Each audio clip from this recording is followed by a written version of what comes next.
Bueno, decía que el evento tiene varios propósitos. Otro de ellos es que convocamos para que de distintas voces pongamos en común nuestras reflexiones sobre la participación de la Unión de Comuneros Emiliano Zapata en la historia agraria de Michoacán y su influencia en el movimiento campesino a nivel nacional, principalmente en las 3 últimas décadas del siglo XX.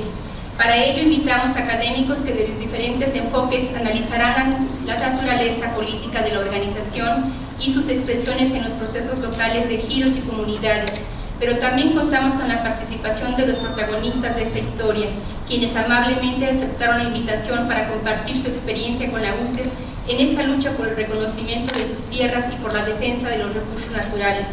Me voy a permitir compartir algunas ideas sobre la UCES para abrir esta mesa de diálogo. La versión más conocida es que la UCES nace el 7 de octubre de 1979 en la comunidad de Tingambac. De ser así, en unos días más cumpliría 38 años. Otros autores sostienen que fue un evento organizado unos meses antes en la comunidad de Puruarán.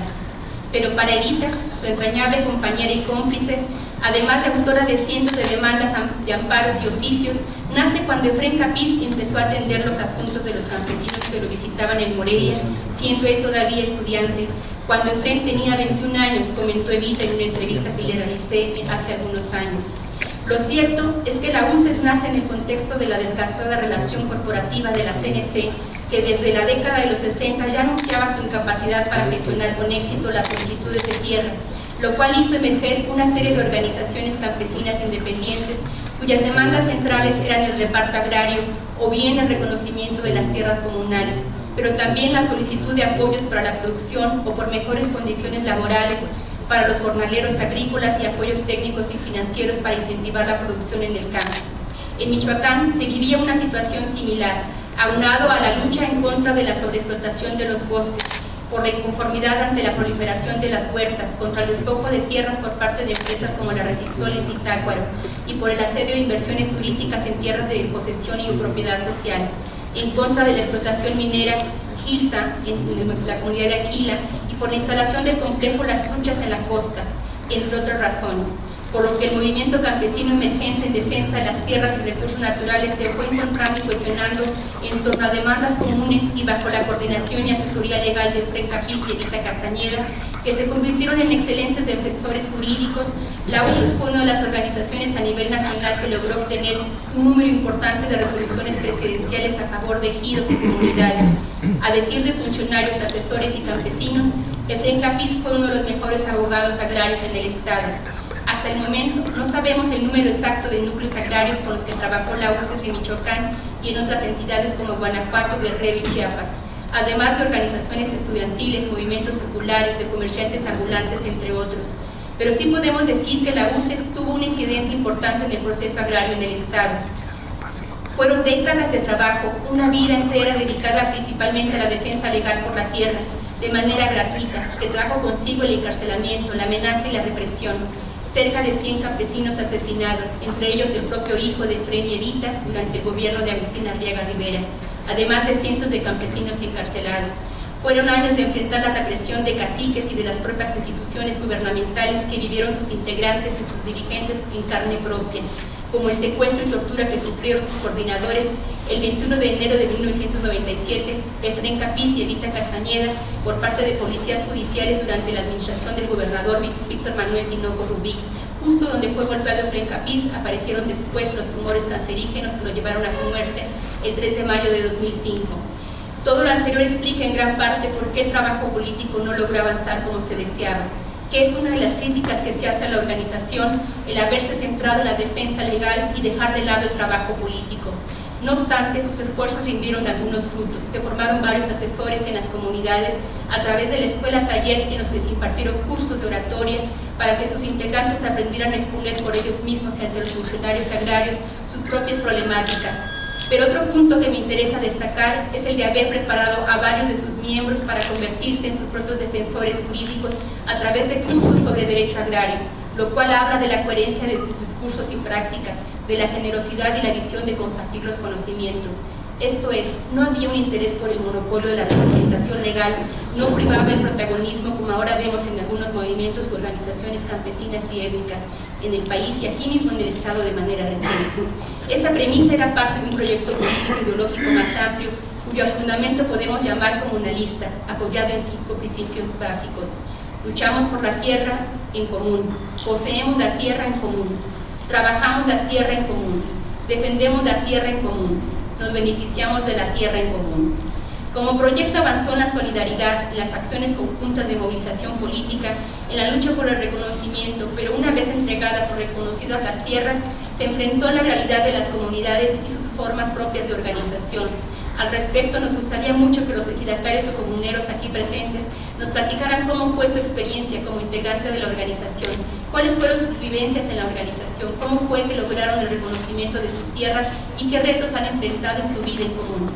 Estas mesas tienen la intención de establecer un diálogo entre actores y académicos que han estudiado a la UCES y algunas de sus comunidades. Con esto, damos inicios a la mesa de diálogo. Empezaremos con la participación del doctor Eduardo Nava, profesor investigador de la Facultad de Economía de la Universidad Michoacana de San Nicolás de Hidalgo, con la presentación El comunalismo, pasado y futuro, la unión de comuneros en la perspectiva histórica de Michoacán.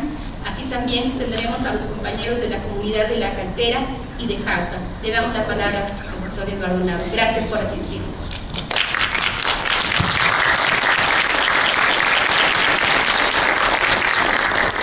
Bueno, por la cercanía que tuve con Efrén Capiz y por Eva Castañeda, es inevitable que mi ponencia esté muy impregnada de recuerdos personales y a veces relatada en primera persona. Así que la voy a leer, esperando que sea útil para este seminario. Conocí a Efrén Capiz Villegas y a Eva Castañeda en marzo de 1983. Yo tenía 3 o 4 días de haber llegado a trabajar en la entonces Escuela de Economía de la universidad y me incorporé de inmediato, junto con mi entonces compañera, a apoyar a la Unión de Comuneros Emiliano Zapata. Ya en la Ciudad de México había tenido algunas referencias del llamado defensor de los indios, pero mi experiencia ya era más con grupos obreros y sindicalistas. 100% urbano, nunca había militado en una organización campesina. La primera dificultad era entablar comunicación y un lenguaje común que no era el de los militantes obreros. Aquí no había huelgas, sino solo gestión ante las autoridades agrarias y la movilización callejera por tierras.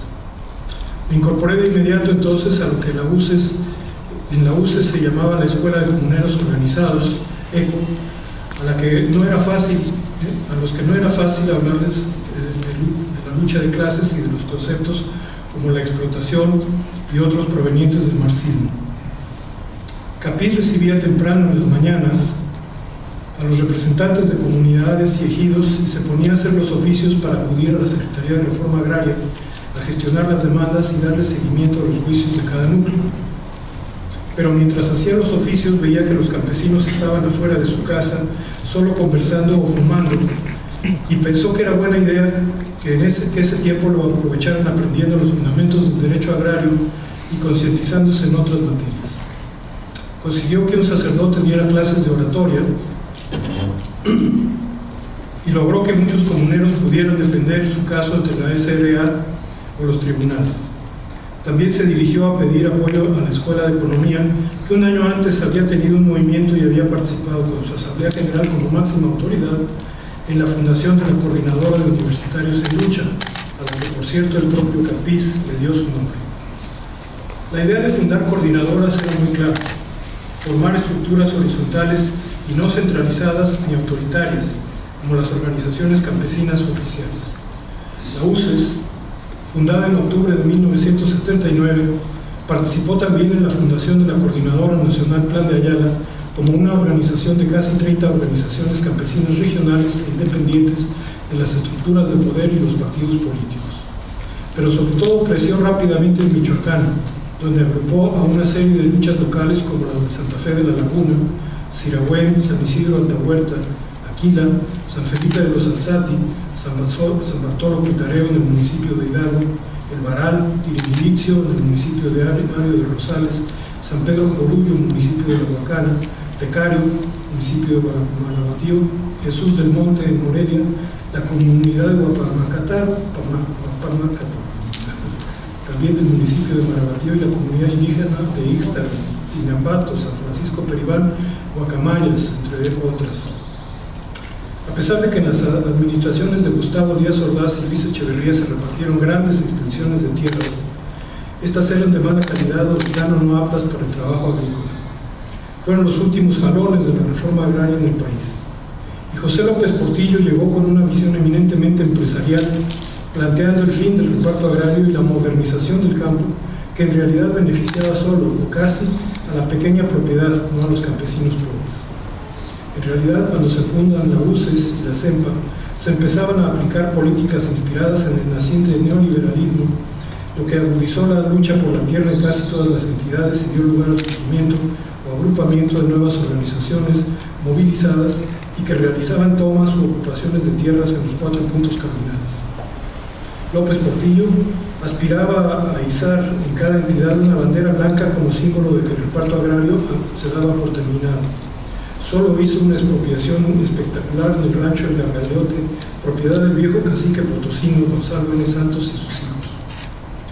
Tuvo razón Jorge Cepeda Patterson en que los conflictos agrarios en Michoacán no eran con los rancheros o hacendados tradicionales, sino con empresas capitalistas que se estaban apoderando de los recursos naturales de las comunidades. En Aquila era la empresa de Monterrey, Ilsa Las Encinas, que estaba explotando una rica mina de hierro ubicada en tierras comunales. En Sirahuén, el empresario Guillermo Arreola estaba despojando a la comunidad de terrenos para construir un complejo turístico en sociedad con la transnacional mediterránea. En San Felipe de los Alzati, las tierras comunales habían sido invadidas por la empresa Resistor, que construyó ahí su planta Vikingo y explotaba la resina de los comuneros. En San Isidro Altahuerta, la disputa era por los bosques. En Santa Fe de la Laguna, las tierras comunales de pastizal eran invadidas por los ganaderos organizados de Quiroga, que metían ahí su ganado sin pagar por el uso de los pastos. En Santa Fe y en San Felipe hubo comuneros presos políticos que defendían sus tierras durante los gobiernos de Carlos Torres Manso y Cuauhtémoc Cárdenas Orozco. En la UCES no todos eran formalmente comuneros, pues también había ejidatarios pobres, pero Capiz planteaba que era más fácil y efectivo defender la tierra en común que parcelar. Se recurría a la figura de las comunidades de hecho, que todavía figuraba en el artículo 27 constitucional, luego sería eliminada por la reforma sandinista de 1991, para la cual no era necesario presentar documentos históricos que probaran la naturaleza jurídica de las comunidades. Esta forma de defensa no solo la aplicó Efraín Capiz en Michoacán, sino también en otras entidades como asesor de la CEMPA, claramente en el ejido Venustiano Carranza de Chiapas, uno de los más grandes del país. En la UCES no todos eran formalmente comuneros. Capiz y Eva Castañeda lograron infundir de manera efectiva entre los campesinos ese espíritu comunitario. Llegué a conocer ahí algunos rubios y de ojos claros que se decían indígenas. Como ninguna otra organización en el país, la UCES trabajó y desarrolló el comunalismo que años después, con el levantamiento neozapatista en Chiapas, se extendería a otras regiones del país. En abril de 1984, una marcha nacional para conmemorar el asesinato de Emiliano Zapata, en la que la CEMPA convergió con otras organizaciones como la CIOAP vinculada al PSUM, logró que la Secretaría de la Reforma Agraria concediera atender centralizadamente y no a través de sus delegaciones los expedientes más difíciles. Capiz y el equipo de la UCES pasaron a conducir esas audiencias mensuales a las que los michoacanos movilizaban una gran cantidad de campesinos. Después, la propia Secretaría de Reforma Agraria abrió una segunda delegación en Uruapan, al no darse abasto y con el fin de dividir las audiencias y trámites de la organización campesina. El asesor legal, como Capiz se consideraba, aunque era mucho más que eso, explicaba entonces que esta acción de la Secretaría les favorecía porque los comuneros del poniente, el suroeste y la costa ya no tendrían que viajar hasta Morelia para gestionar sus expedientes. Alguna vez le escuché decir a un abogado que Capiz manejaba el juicio de amparo por pocos y llegó a asesorar organizaciones de trabajadores y apoyar sus movilizaciones como las huelgas de la sección 271 del Sindicato Minero de Lázaro Cárdenas. Otro método de fortalecimiento de la organización, además de las marchas, las frecuentes tomas de las delegaciones agrarias y de la Avenida Madero en Morelia, fueron los encuentros realizados por la CEMPA en diferentes comunidades de Michoacán, como Santa Fe de la Laguna y San Felipe de los Atzati, particularmente por tener presos políticos allí. A esos encuentros eran invitados los dirigentes y representantes de otras organizaciones integrantes de la CEMPA, con los que se compartían por 2 o 3 días las experiencias de lucha. Tuve el privilegio de estar presente en la marcha del 10 de abril y en algunos de esos encuentros. En las marchas en Morelia se reforzaba el nacionalismo, haciendo que algunos de los comuneros representaran el papel de los héroes nacionales como Hidalgo, Morelos, Zapata, Villa, Cárdenas, etc., y se leían las proclamas agrariistas de cada uno de ellos. Las marchas de la UCES y sus organizaciones aliadas, como la CUL y algunas colonias, llegaron en Morelia a ser impresionantes. Por mi parte, logré, por ensayo y error, encontrar un método que me permitiera aprovechar mejor la ECO, discutiendo en cada sesión los casos que los propios comuneros planteaban y explicando cómo se daban en cada caso las contradicciones sociales. En una larga entrevista que le hice en 1989 a Capiz, me explicó su visión de la comunidad y de Emiliano Zapata, los dos ejes que daban sentido y nombre a la organización campesina. El principio de la propiedad de las tierras, recursos naturales y demás bienes, decía Capiz, corresponde a la comunidad, no como a veces se dice a nosotros o a los comuneros, sino a la comunidad como persona jurídica. El principio de que la posesión es en común, el trabajo es en común, es otro de los principios, la distribución en común, el aprovechamiento en común, la defensa en común de las tierras y demás recursos naturales de la comunidad. Nosotros, de manera muy sencilla, agregaba, decimos para que se entiendan las cosas. Nos preguntamos de quién son las tierras, cómo se trabajan las tierras en común, cómo se disfrutan las tierras en común, cómo se trabajan las tierras en común y cómo se defienden las tierras y demás recursos naturales, pues en común. De esa manera quedan plasmados o evidenciados ciertos principios que son importantes para las comunidades indígenas y en particular para la lucha de la Unión de Comuneros Emiliano Zapata. Y acerca de Zapata también tenía un concepto muy claro. Es muy importante en este caso el Plan de Ayala, decía Capiz.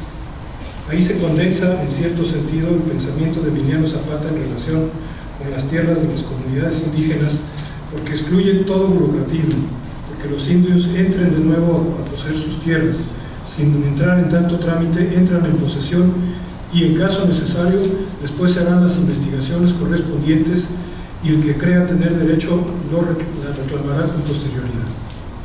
Emiliano Zapata en este caso es muy importante y sigue siendo todavía el símbolo de la lucha por la tierra, fundamentalmente de la tierra comunal, más que de la tierra para los campesinos que carecían de ella.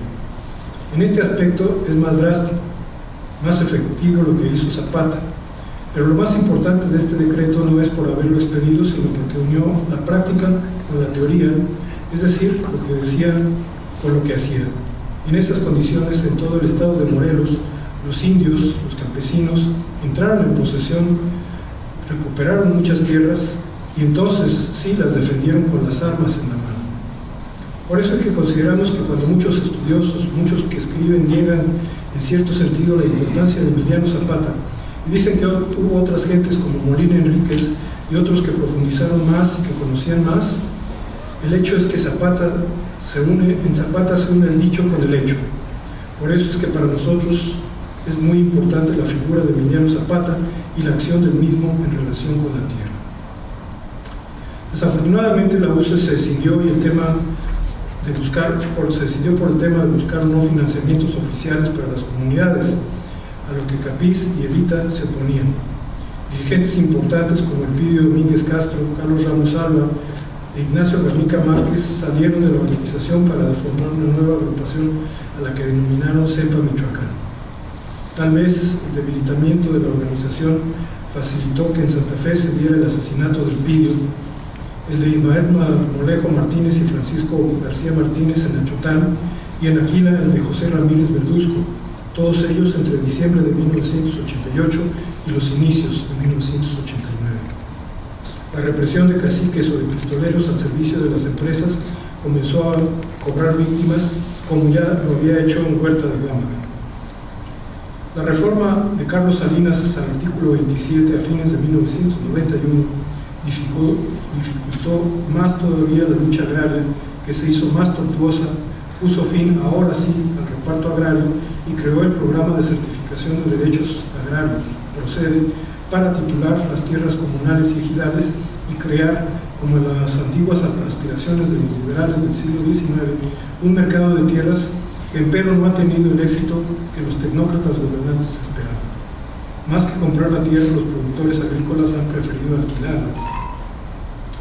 Al surgir en los Altos y las Cañadas de Chiapas la rebelión zapatista de 1994, que comenzó a plantear también un discurso indigenista y no solo campesino, Efrén Capiz y Eva Castañeda se volcaron a apoyar no a la lucha armada, sino las demandas de tierra, pan, trabajo, salud, etc. para las comunidades. Se convirtieron en unos de los asesores del STLN para los acuerdos de San Andrés, luego traicionados por el presidente Zedillo y el Senado. Los conocimientos del derecho agrario y de la cuestión indígena que los Capiz habían trabajado por largos años les fueron de mucha utilidad en la negociación con los órganos del Estado y seguramente dejaron una huella en las formulaciones de los indígenas.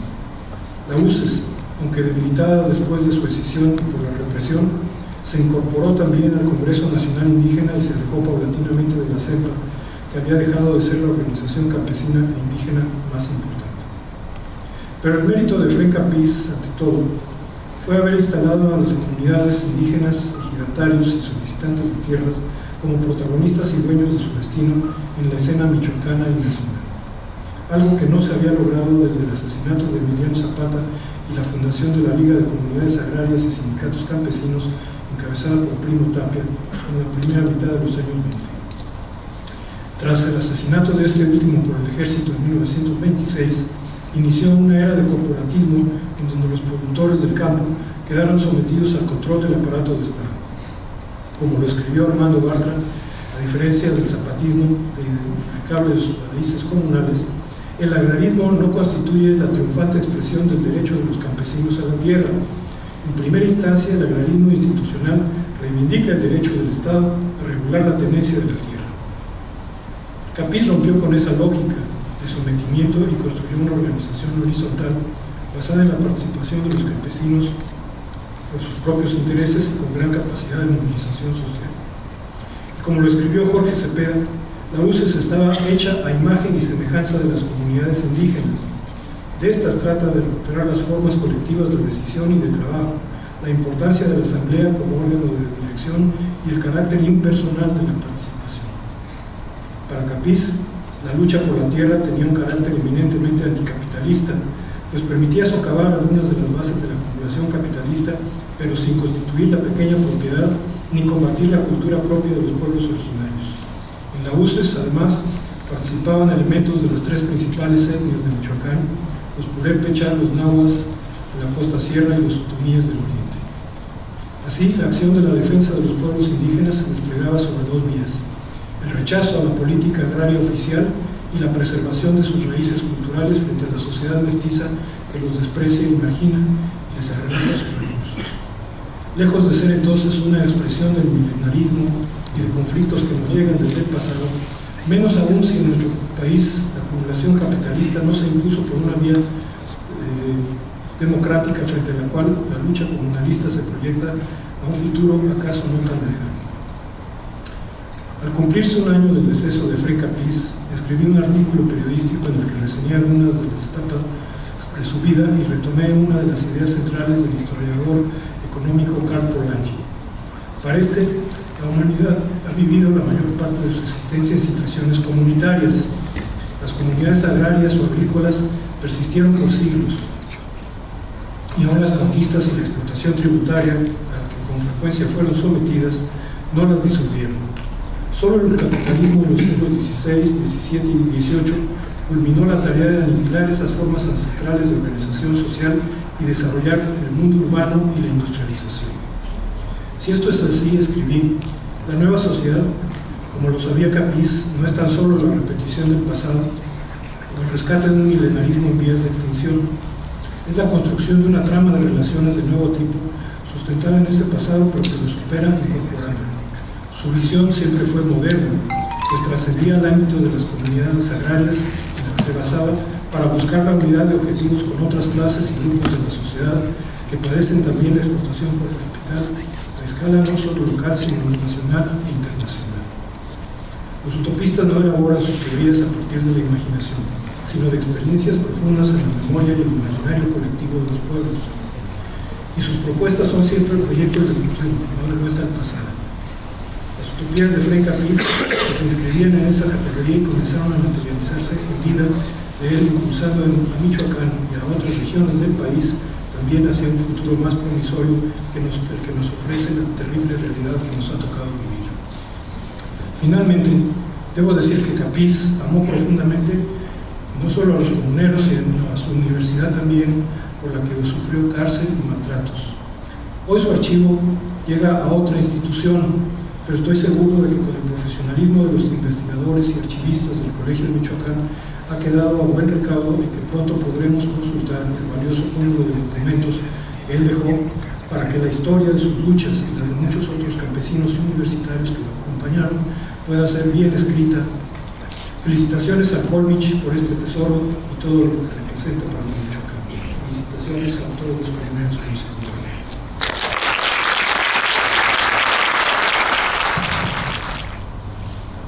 La primera donación constó de 600 cajas. Se han podido catalogar 70 e inventariar 46, que contienen a su vez 725 expedientes. Este primer trabajo de revisión comprende hasta el municipio de Hidalgo. Sabemos que hay asuntos que fueron atendidos en el municipio de Zamora, por lo que aún falta por recorrer de la I hasta la Z. En suma, nos faltan 530 cajas que trabajar, más la segunda donación que asciende a cerca de 100 cajas de archivo, que incluyen expedientes agrarios, penales, documentos de carpetas básicas, innumerables oficios a distintas dependencias agrarias e instancias judiciales, planos, fotografías, carteles y grabaciones, revistas La Comunidad y el Libertador de Oriente, entre otros materiales. De esta revisión, e incluyendo una lista que elaboró a mediados de los 80 Jorge Cepeda Patterson y que fue publicada en el artículo titulado "No es lo mismo agrario que agrio, ni comuneros que comunistas, la UCES en Michoacán", tenemos hasta el momento el registro de 147 ejidos, 32 comunidades y 28 núcleos en rezago o que no lograron constituirse. De acuerdo a estos datos, la Unión de Comuneros Emiliano Zapata tuvo alguna injerencia, alguna asesoría jurídica o política, por lo menos en 207 núcleos agrarios, a los que habrá que sumar los que resulten de la revisión aún por hacer. Los asuntos atendidos comprenden dotaciones y ampliaciones de ejidos, restituciones de tierras comunales, reconocimiento y titulación de bienes comunales, de despojo, por la liberación de sus integrantes presos, por trabajos de deslinde, denuncias contra caciques, contra talamontes, contra huerteros, contra la minera, solicitudes de servicios básicos, asistencia técnica productiva, pero sus principales energías estaban centradas en la recuperación y reconocimiento de las tierras para los indios comuneros, como lo llamaba el licenciado Efraín Capiz, quien a su vez fue llamado el abogado de los indios. Como ustedes verán aquí en este mapa, lo verde son polígonos de las tierras comunales y en amarillo de los ejidos, y en suma corresponde a cerca de 500,000 hectáreas. Los rojos que van a aparecer en su momento son localidades, ahí no se pudo hacer la suma de la superficie, que todavía, bueno, que son consideradas aquí como localidades, pero que son muchos de ellas comunidades, pero que todavía se encuentran, que son comunidades de hecho, no de derecho, es decir, que todavía no cuentan con su carpeta básica, su resolución presidencial. Por ejemplo, está la comunidad de Cumicho, que bueno, sabemos que existe, pero que legalmente todavía no cuentan con su carpeta básica. Entonces, de la revisión que va hasta el momento, que ya les comenté que se ha avanzado pues, a paso lento, y bueno, aquí quiero agradecer públicamente a Silvia Gómez, la responsable de este fondo, que ha trabajado de manera muy ardua, muy responsable. Pues lo que se tiene hasta el momento es esta lista de núcleos agrarios en los que la UCES tuvo alguna incidencia. Y como ustedes verán en el mapa, pues comprende, digamos, tanto la parte centro de la zona purépecha como el oriente y la costa náhuatl. Entonces, y bueno, al último pongo la estructura, en el fondo, es la estructura agraria de Michoacán. Solamente esto corresponde a Michoacán porque falta Guerrero y Guanajuato y algunas de Chiapas. Pero la idea era compartir, digamos, estos datos para ilustrar espacialmente la presencia de esta organización en el Estado. Bueno, buenos días. Me llamo Francisco Pablo, de la Cantera. Yo estoy agradecido pues por los señoritos de Efraín Capiz, de Eva Castañeda, porque nosotros pues, así como estaba diciendo que hubo gente pues que estaba invadiendo, pero todo el tiempo tierras han sido comunales, y gracias a ello todos estuvimos trabajando pues, y cuando metimos pues todos estuvimos trabajando en común, y gracias a Dios hemos sembrado y hemos cosechado, y todo lo que es maíz, más en especial pues maíz, y todos estamos pues ahí, pero ahora sí, como cuando se empezó pues muy unido, así como dice que trabajamos las tierras en común, y así es como estuvimos trabajando. Pero cuando estaban mis compañeros, yo para mí que es mi papá, yo sí lo considero pues, porque fueron los únicos, porque nosotros nunca podíamos sembrar en ninguna parte porque pues, no pensaban pues que no eran nuestras tierras, y ya nos comentaban pues que las tierras comunales pues tenemos que trabajarlas en común, y ya empezamos a trabajar pues, y gracias a ahí pues seguimos todavía, ¿no? Más que ahorita sí, yo sí voy a ser sincero, pues ahorita ya hay muchas personas que se murieron, pero siguen trabajando sus hijos, y también hay gente pues que por alguna necesidad pues tuvieron por ahí que pasar pues a otros, pero por la enfermedad o algo así, ¿verdad? Y yo sí estoy agradecido, y vengo a representar pues a la cantera, a los compañeros de la cantera. Todos andan ocupados, pues muchos no pudieron venir. Y faltó pues Tarecuato también está con nosotros. Es la cabecera pues, la cabecera de vida de la comunidad. Pero sí estamos trabajando pues todo el día, estamos. Gracias.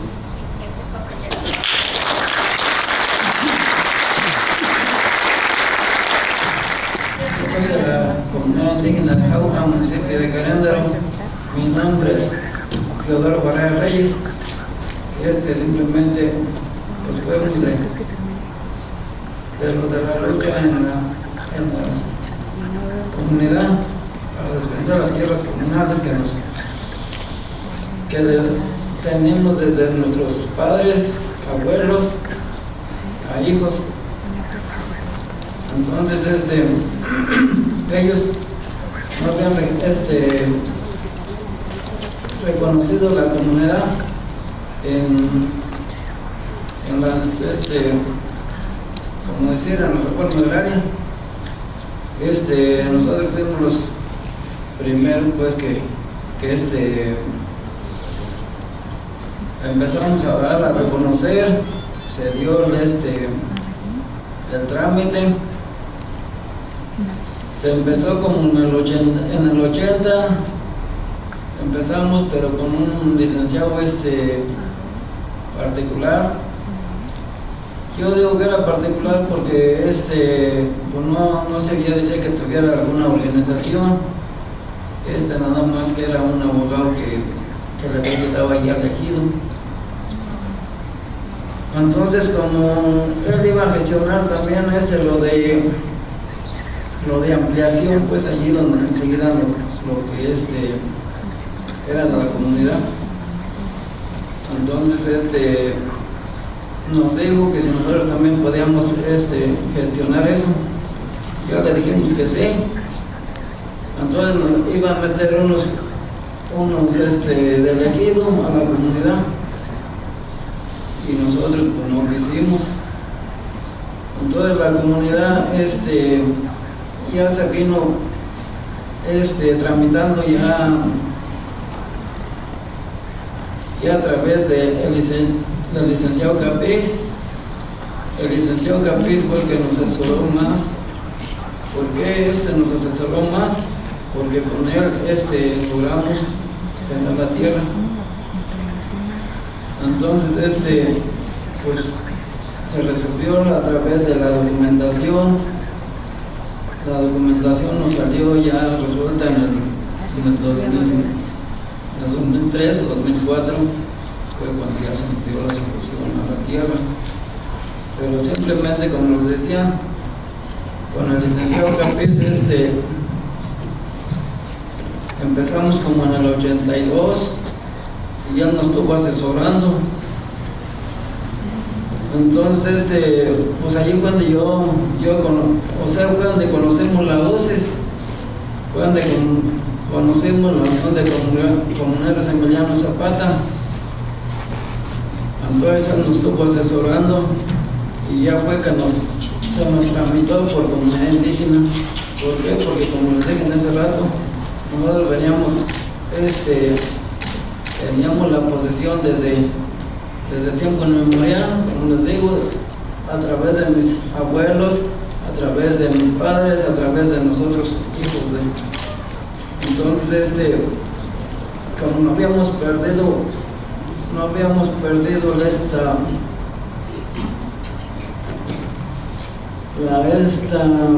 el trámite después de seguir allí, entonces por eso nos resolvió por comunidad indígena, porque simplemente el abogado nos decía que si nos habíamos entrado o habíamos salido algún tiempo, le dijimos nosotros aquí nacimos, aquí nos criamos y hemos venido explotando la tierra desde ese tiempo.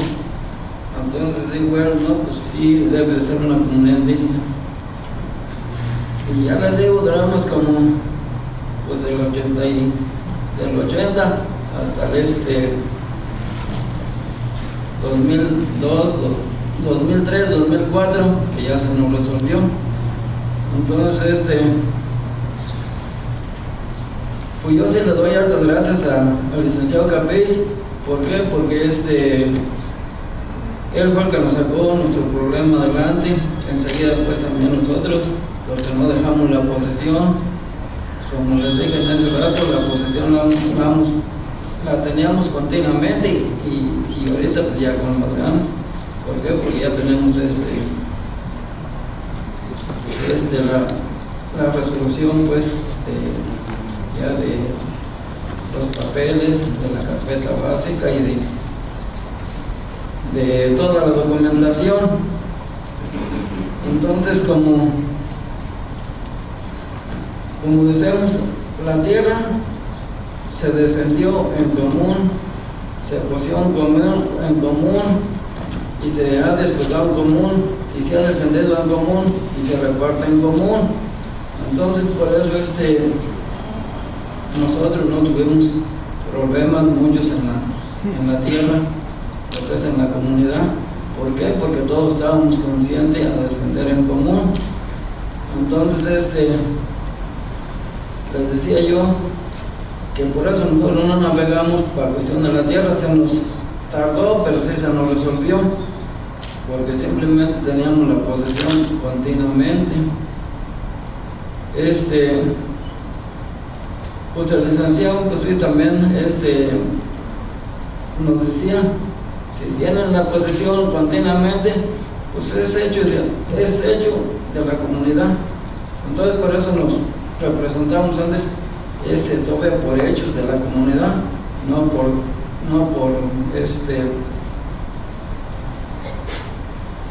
ya reconocida. ¿Por qué? Porque la andábamos reconociendo dentro de la Secretaría de la Reforma Agraria. Pues a través de lo que anduvimos en lucha, pues sí le sufrimos, sí nos maltrató también el gobierno, nos mandaba la judicial, nos mandaba pues mal la judicial, porque iban y nos traían y nos metían al bote. Entonces, como pues claro, sí me había comentado el licenciado, dice, van a tener todos esos problemas de que ustedes, si le echan ganas a defender la tierra, dice, pues van los pueden matar, pueden ir al cuello. Digo, allí sí no los puedo sacar, pero si se van a la cárcel, dice, eso yo me encargo, yo lo saco. Entonces, como estamos diciendo, sí sucedió, pues eso, de que fuimos a dar a la cárcel, pero yo como representante que era en ese tiempo, pues dice que me llevaron y que porque andaba, tenemos monte, tenemos bosque, y ya me agarró la judicial y me dijo, anda hasta hablando en monte. Ya le dije, no, le dije yo que sepa, no, le dije, ¿por qué no van a ver? Porque no, dice, pero que traemos una orden ya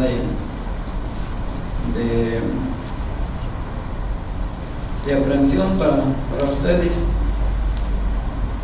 Dijo, pero más tú, ¿por qué? Porque tú eres el representante. Sí, le dije, yo soy el representante. Entonces sí me llevó y ya me llevaron allá. Y no, pues que sí, tenían pues la orden de aprehensión, todo eso.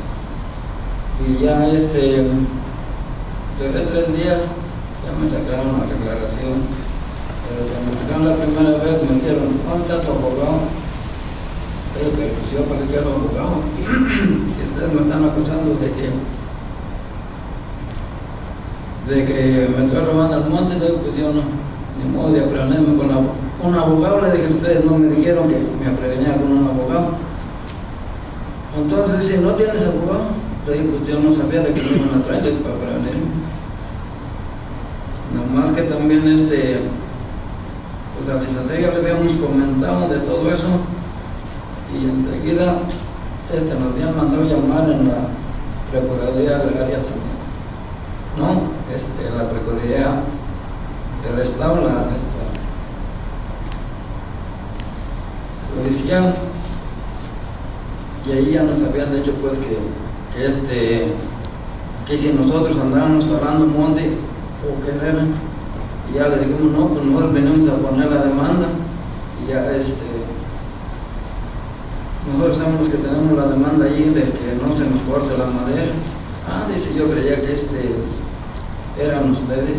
No, nosotros no, nosotros somos de la comunidad y estamos defendiendo la comunidad.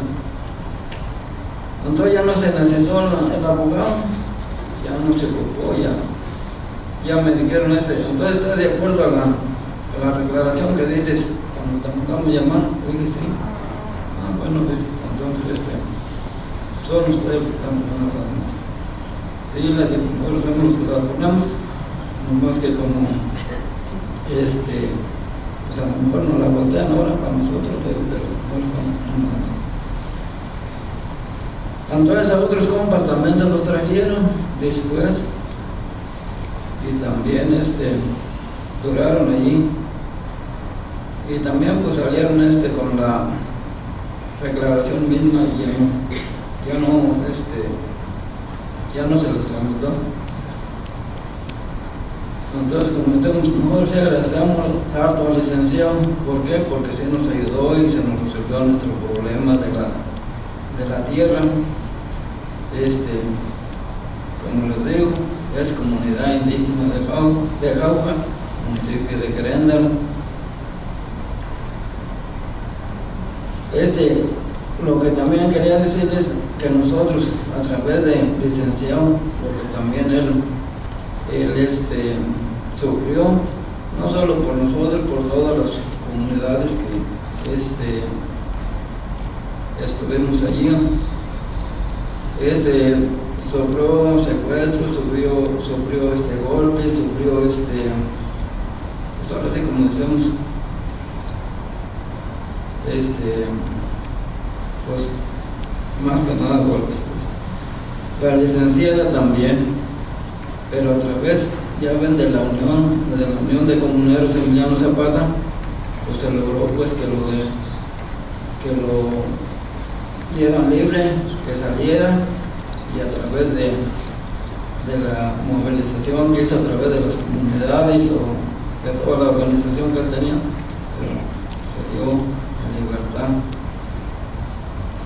Entonces es lo que se dice. A nosotros nos causa lástima con él. ¿Por qué? Porque a través de que nosotros llevamos tanto problema, tanta necesidad que teníamos de la tierra, él sufrió todo esto. Pero también él le interesaba. ¿Por qué? Porque le gustaba apoyar a la gente necesitada, a la gente que estaba defendiendo sus tierras. Él interesaba por lo que ningún abogado interesa por ayudarle a uno. Lo que interesan es al dinero, lo que interesan es pues sí, tener ellos y no solucionarle las problemas a uno.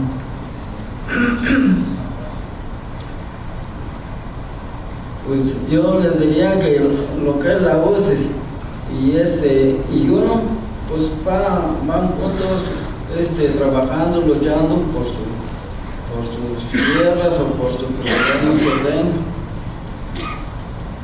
Él nos decía, la tierra no se compra ni se vende, con la vida se defiende, y es lo cierto, es lo que decimos, a nosotros nos quedó muy claro. ¿Por qué? Porque simplemente, como decimos, si no había sido a través de ser conscientes, de ser de que la tierra no se compra ni se vende, con la vida se defiende, entonces para nosotros sí nos quedó muy, muy claro. Y les digo, hasta la fecha, ahí estamos viviendo, y pues ya llevamos dos o tres mesa que se pone ya a cuestión de que se resolvió la tierra. Antes estaba Ezequiel, el otro, enseguida Erasto. Ahorita él es el que está en cuestión de representando la comunidad. Entonces él es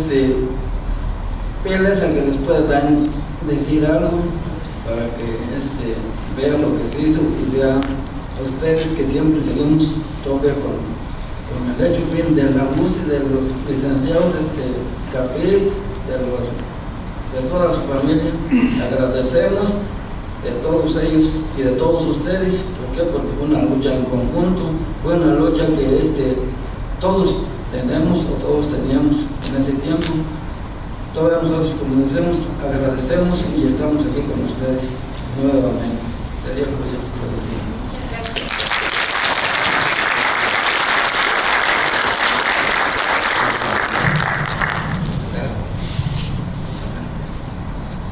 Pues buenas tardes a todos. Mi nombre es Federico Luna. Ahora, como dijo el compañero, yo soy el representante de la comunidad indígena de Jauja, municipio de Querétaro. Como dice él, pues sí, hubo mucho sufrimiento para lograr lo que ahora tenemos. Así, pues gracias al licenciado Efraín Capiz, a la licenciada Evita Castañeda, como él dijo, estamos agradecidos con todo, porque ahora, pues, ya tenemos menos problemas que como los que había antes. Ahora es un poquito ya más diferente y pues seguimos trabajando en común, defendiendo en común. No hemos perdido las costumbres, como él dice, desde los antepasados. Seguimos luchando igual y pues un agradecimiento a los licenciados que hicieron todo este esfuerzo por nosotros acá, los campesinos o las comunidades, que pues ahora vivimos un poquito mejor. Y pues yo quisiera que un gran aplauso para ellos. Aquí